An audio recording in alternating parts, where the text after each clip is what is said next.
Assalamualaikum warahmatullahi wabarakatuh. Ustadz, apakah menyentuh wanita membatalkan wudhu? Terima kasih. Wassalamualaikum warahmatullahi wabarakatuh.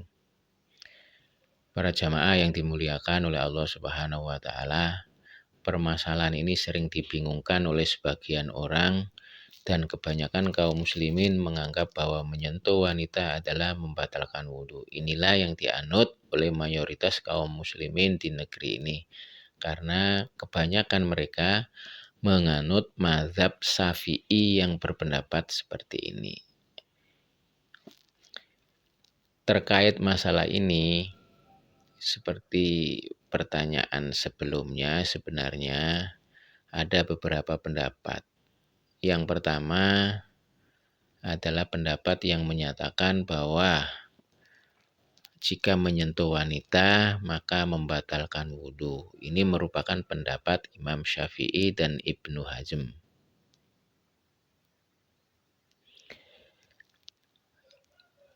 Juga diriwayatkan oleh Ibnu Mas'ud dan Ibnu Umar radhiyallahu anhuma.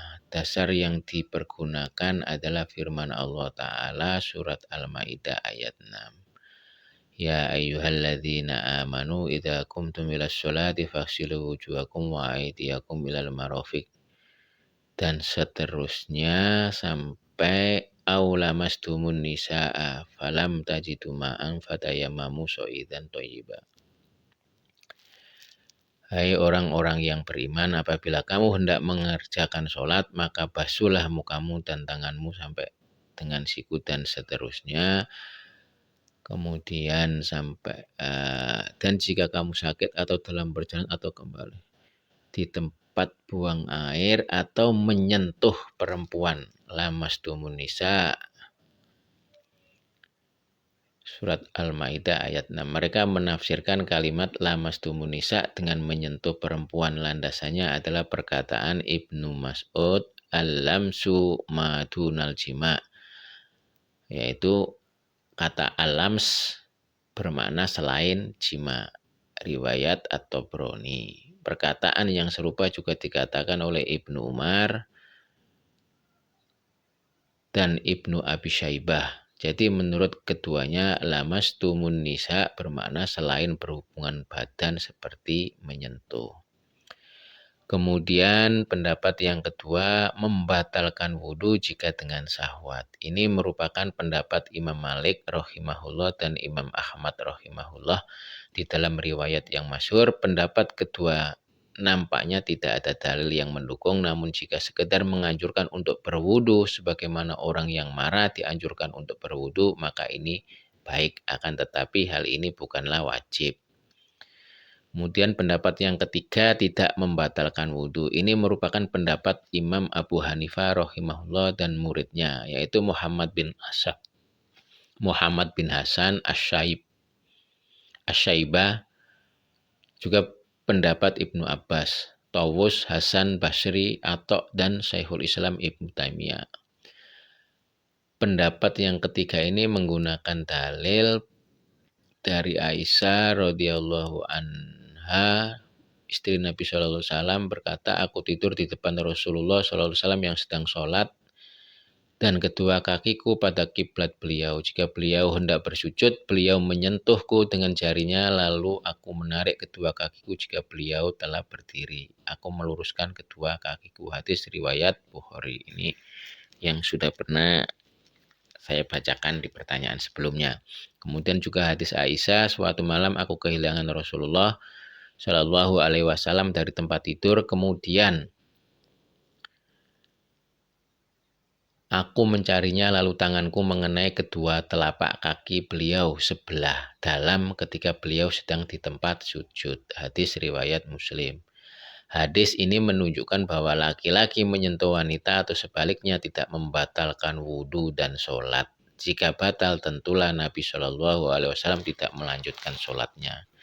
Demikian juga Nabi Shallallahu Alaihi Wasallam pernah mencium istrinya kemudian tidak berwudu, sebagaimana hadis dari Aisyah. Anna Aisyata anna Nabi Shallallahu Alaihi Wasallam qabalaha walam yatawaddo.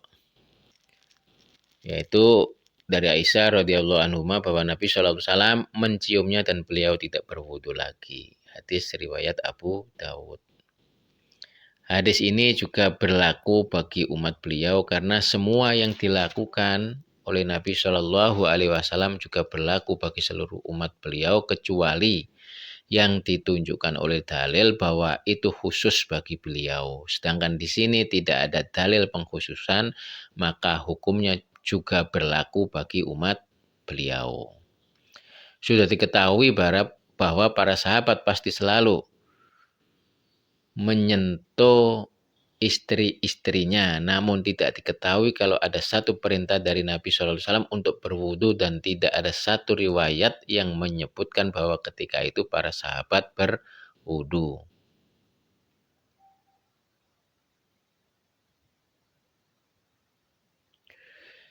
Jadi kalau dari ketiga pendapat tersebut kira-kira manakah pendapat yang lebih mendekati kebenaran di antara ketiganya? Yang kedua sudah jelas lemah karena tidak didukung dengan dalil, tinggal di antara pendapat pertama dan ketiga. Terkait dalil yang dipergunakan oleh pendapat yang pertama, Ibnu Abbas radhiyallahu anhu menyelisih penafsiran di atas. Menurut Ibnu Abbas berkata, innal lams wal mubashirah al jima walakinallaha yakni masya bimasya. Namanya al-lams dan al-mubasyarah bermakna jima atau berhubungan badan. Akan tetapi Allah menyebutkan dengan kinayah atau sindiran apa yang dikehendaki dengan apa yang Dia kehendaki.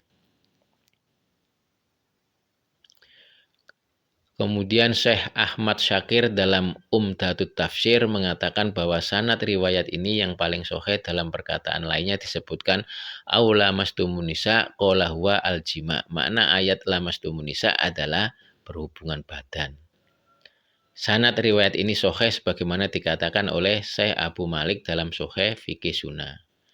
Manakah dua tafsiran di atas yang lebih tepat? Ada beberapa jawaban untuk pertanyaan ini. Pertama, sebagaimana yang dikatakan oleh Ibnu Jarir At-Tobari bahwa makna lamastumun nisa dalam ayat tersebut adalah jima, berhubungan badan, dan bukan dimanakan dengan makna lain dari kata alams. Alasannya terdapat hadis sahih dari Rasulullah Shallallahu alaihi wasallam bahwa beliau pernah mencium sebagian istrinya lalu beliau sholat dan tidak berwudu lagi.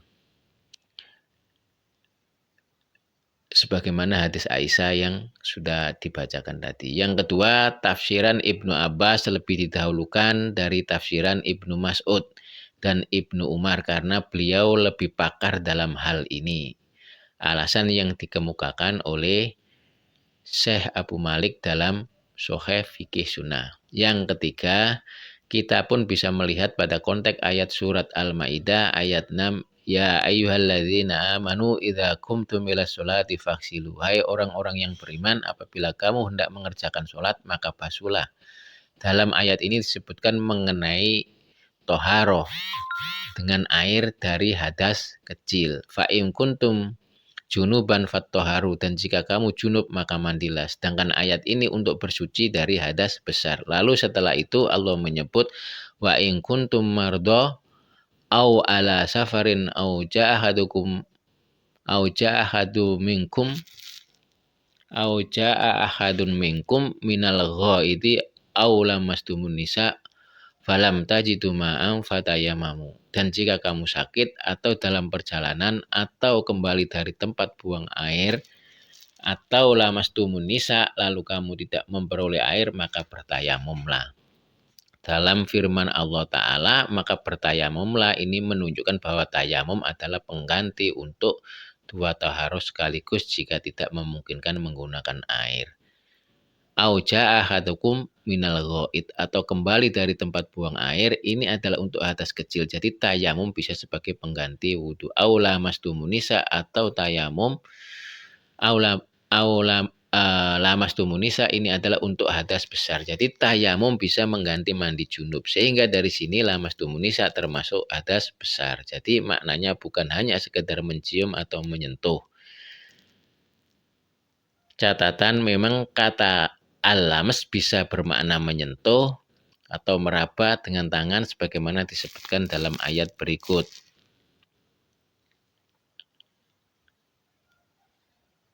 Walau nazzalna 'alaika kitaban fil qirtasi falamassuhu biaidihim.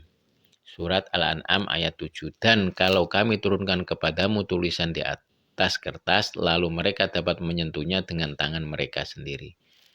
Begitu pula dapat dilihat dalam hadis waliyadu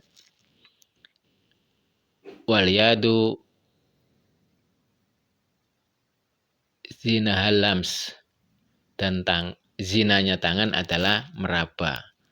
Hadis riwayat Ahmad. Namun sebagaimana diutarakan oleh Ibnu Jarir At-Tabari, maka lamas dumun nisa dalam ayat tersebut adalah jima atau berhubungan badan dan bukan dimanakan dengan makna lain dari kata lams.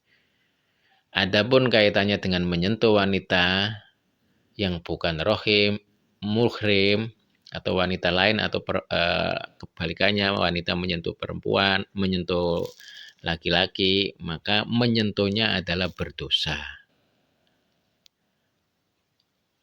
Tetapi tidak secara otomatis membatalkan wudhunya. Jadi menurut saya secara pribadi pendapat yang terkuat adalah pendapat yang ketiga, yaitu bahwa menyentuh wanita tidak membatalkan wudhu, tetapi menyentuhnya adalah perbuatan dosa. Tetapi perbuatan dosanya tidak secara otomatis akan membatalkan wudhu. Demikian yang bisa saya sampaikan, mudah-mudahan bermanfaat.